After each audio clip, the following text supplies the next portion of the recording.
So over the past 2 years on this channel, we have primarily reviewed a lot of comic books from across multiple indie writers and publishers, mainly surrounding the theme of superhero and science fiction stories being told within universes where a cherubim angel pops out of a portal to heaven with a stern warning to the ones who opened it. Heroes named after their favorite scripture, stopping a drug trade one week, quoting scripture while taking down the villain behind a child trafficking cult in another, then aiding in a battle against the Antichrist hand-picked villains that he empowered. Yeah, some of our stories that we review can get pretty wild. So when we got the email requesting a pre-release review of Jimmy and J. Warner Wallace's new graphic novel, Case Files, Murder and Meaning, I knew for a fact it was definitely going to be different from all the comics that we have covered on the channel. And yes, I'm talking about the Jimmy and J. Warner Wallace that are Christian apologists and detectives behind the Cold Case Christianity series of apologetic books, which Evan David did a spoof on in Strange Tales from Eternity issue 2. And all I'm gonna say for now is that this book definitely disrupted our typical judgment scale here on the channel, but I'll save that for later. For now, let's get into our synopsis of the book, which I'm going to do my best to keep it spoiler-free for you guys. The book follows Detective Michael Murphy, who served 25 years of service with the Metropolitan Police Division in LA. Detective Murph was given a case file for a recent report of a murder they need him to investigate. Following standard procedure, Murph assembled a team of mostly rookies in the department to help figure out if it was a case of suicide or an actual murder. And I just want to put a disclaimer ahead of time if I get any detective and police jargon terms way off.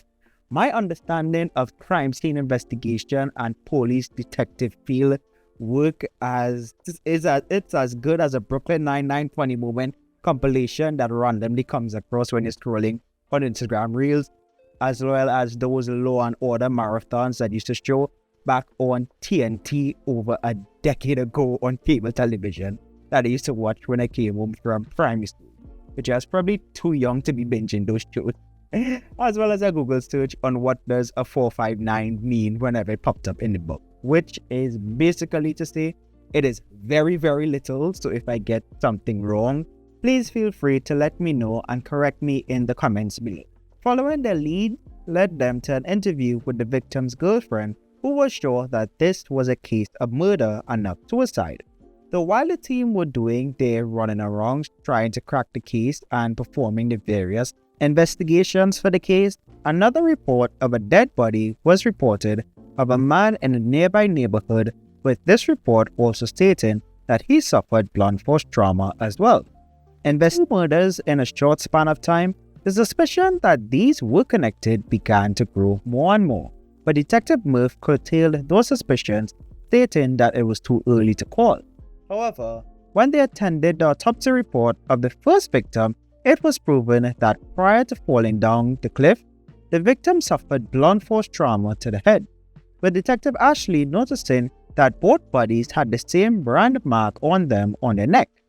Throughout the weeks while the team were trying to piece together the evidence that will lead them to figuring out who was behind both murders, the station kept getting calls from the same person across different numbers demanding to speak to Detective Murph, but from Murph's prior experiences with people calling and demanding to speak only to him, only to give him bogus tips and waste his time, he has grown reluctant to take up phone calls like this during an investigation. Exactly 1 week after the prior murder, it was reported that a well-known influencer was attacked and left in critical condition, being rushed to the hospital. Murph and his team also got there as quick as they can in hopes that the girl could pull through and may even give them a description of her attacker. But unfortunately, she passed before they could have arrived. Though when they requested to see the body, they noticed that she had the same brand mark on her neck that all the other victims were branded with, making it clear to Murph and his team that there was in fact a serial killer on the loose, and they had little time before he claimed his next victim. This time around, Murph finally decided to take the call he had been ignoring for weeks. which, if you may have guessed it, it was the serial killer.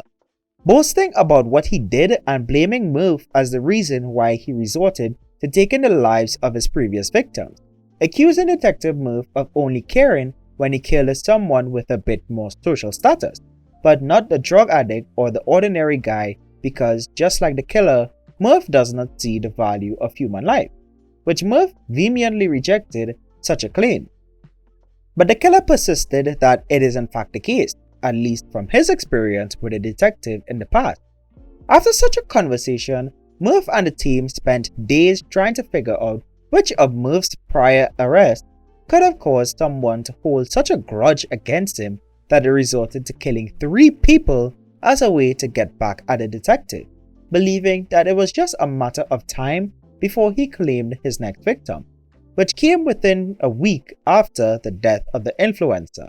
The murder of a high-profile actor turned director turned producer who was found dead in his home and being branded with the same symbol as the past 3 victims.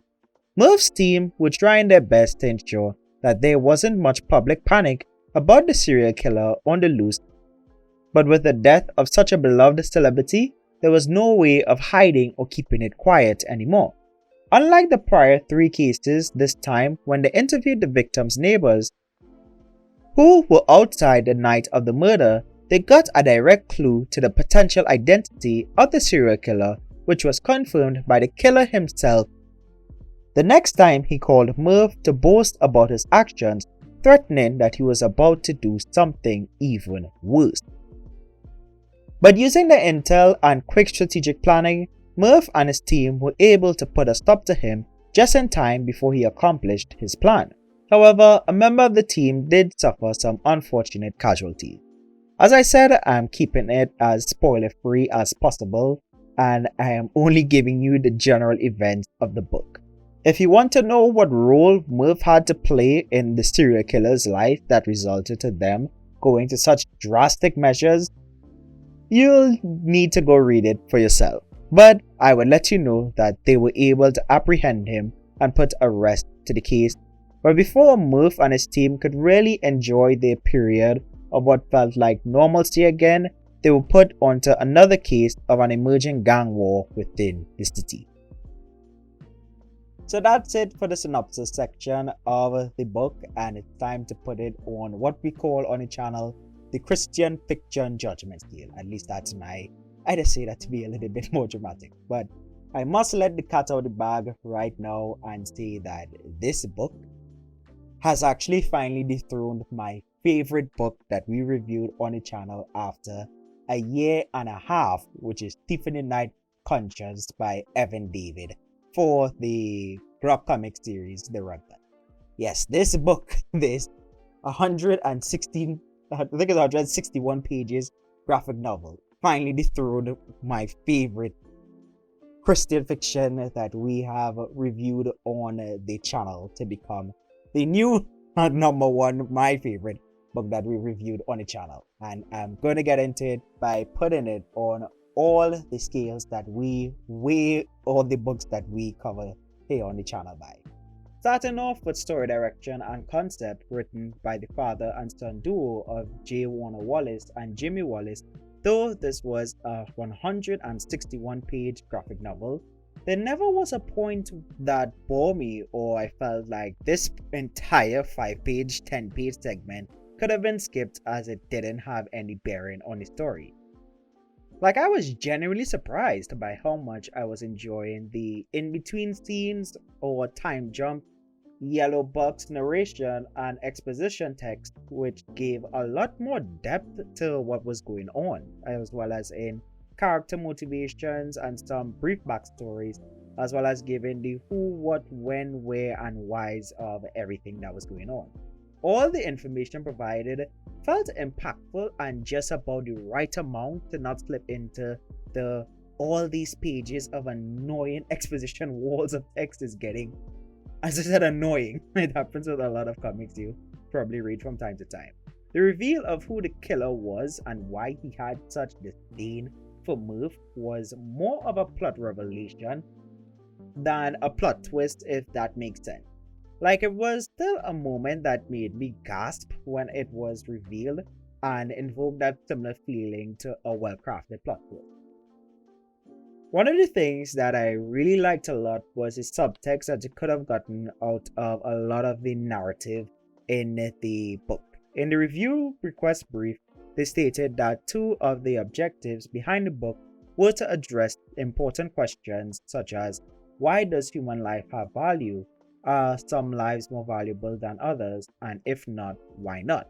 As well as to provide an entertaining and thought-provoking graphic novel that makes a case for human dignity and value from a Christian worldview. And I think they nailed implementing that aspect of addressing the question of value pretty well into the narrative of the book, as one way or the other, each character in the book had to wrestle with that question at some point. There was this one page early in the book, which funny enough was where I realized how they were implementing that subtext into the book, was when Murph got home after investigating the first body. The news was talking about the rise and fall of crypto nonetheless, and questioning its value and worth. Maybe I'm reading too deeply into it, but I found it pretty tongue-in-cheek, and from then on was scraping through the dialogue and picking up on all the different value questions in there, which is an aspect I liked a lot. And as I said, I am keeping this review spoiler free, but Murph's character development in particular was pretty well done, as well as the rest of the supporting cast, which leads into our next category, dialogue, which is I always skip 90% of it in the synopsis section, as well as the names of the supporting cast, but overall it was such a fun read with all the different character personalities, their motivations, their relationships with each other. After Detective Murph, Detective Leota is my favorite character from the book, especially with all the interviews and stuff that he did and how they wove just the way they crafted his dialogue. He had some of the best dialogue moments for me personally throughout the book, particularly in his suspect interviews, which were well done. But overall, Murph's interactions with everyone was really enjoyable, as well as his dialogue with the character Joe, which is the main factor for the next section of our review, Theological Basis, which refers to how well Christian principles are adapted in a piece of fictional work.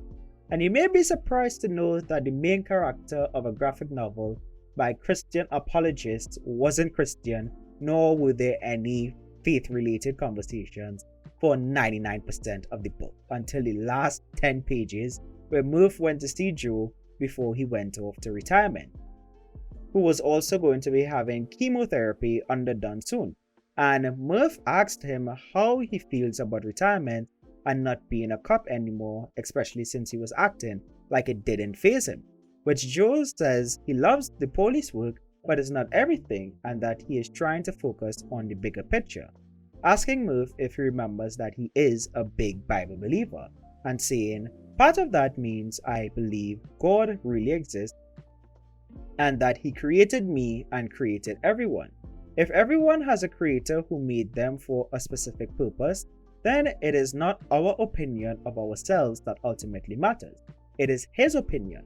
Luckily, he loves us. If he thinks I'm valuable, that's good enough for me. Sickness or death isn't going to change that. God isn't fickle like us. What he thinks about us doesn't change. If he says I matter, then I matter. End of story. Regardless of how I feel about myself day by day. God was here before us and he'll be here long after we leave the world. A day is coming when no one at this department is going to remember either of us, but that's okay. It's not me that needs to be remembered, it's God. I'm trying to focus on fulfilling the purpose I was created for and keep serving God and try my best to leave the rest up to him. Going on to tell Murph that what happened with the killer, which I shall not spoil, can't be changed, but what Murph needs to think about is what he is going to do going forward. He can chase the wrong things, even good things like law enforcement, and miss the better thing. Crafting a life yet missing the point of living. Spending more time making a name for himself but remaining a stranger to God. those 3 pages were the perfect bow, to me at least, to wrap up this entire book with. Especially when you have all the context of what went on in the parts of the story I shall not touch, in my aim to keep this spoiler free and just not to have this review go too long. But Joe's dialogue there for me was just the cherry on top for them to drop in at the very last 8 pages of the entire book. So with the theological basis, that was a job well done in that aspect. I mean, this is a book by Christian apologists, of course. When it comes to artwork, the Crux Studios team did a great job overall, with Steve Crespo and Dario Mansani on the illustrations, with Rod Shaw on colors. I got my physical copy on Wednesday, just in time for the review, and it was pretty great to hold it and read the book. First physical copy review, by the way, though I did have access to a digital version ever since they sent the review request. And lastly, for my recommendation score, it should be pretty obvious what I'm giving this book, as it did overthrow the book that sat at my number 1 favorite book that we reviewed on the channel for over a year and a half, a year and 7 months. Tiffany Knight Conscience sat at my number 1 book. So overall, Case Files, Murder and Meaning gets a 5 out of 5 from the Xplanation. If you would like to get your own copy, well, it's currently in preview window. So if you'd like to get your own copy of the book, you can be sure to get it via the link at the top right hand corner of the screen. I don't know which side is my right for you guys in the video. Get it at the link that pops up at the top right hand corner of your screen or in the description down below. If you enjoyed the video, then be sure to leave a like on it and even subscribe for more reviews of comic books and other forms of entertainment made predominantly by professing believers. That's just where my heart is, on raising up and reviewing other Christian work. It is honestly an honor that these guys watched my videos and wanted me to review their book before it came out, and it just so turned out that the book has topped our chart here over at the Xplanations. So if you want more Christian entertainment reviews and podcasts and stuff, which we're actually gonna have both Jimmy and Jay Warner Wallace over on the Kiddushim Initiative podcast for this month of March, that would be coming up at the end of that podcast, would be posted on March the 30th. It has not been recorded and posted yet. I'll be recording it with them later on in the week. So be sure to subscribe and turn on your post notifications for when that video goes live next week. It will be available in the pinned comments of this video if you're watching this video after that podcast was uploaded, as well as in the end card of this video. But until then, be sure to check out the last comic review that we uploaded on the channel, which you could find in the end card that should be up on the screen right now.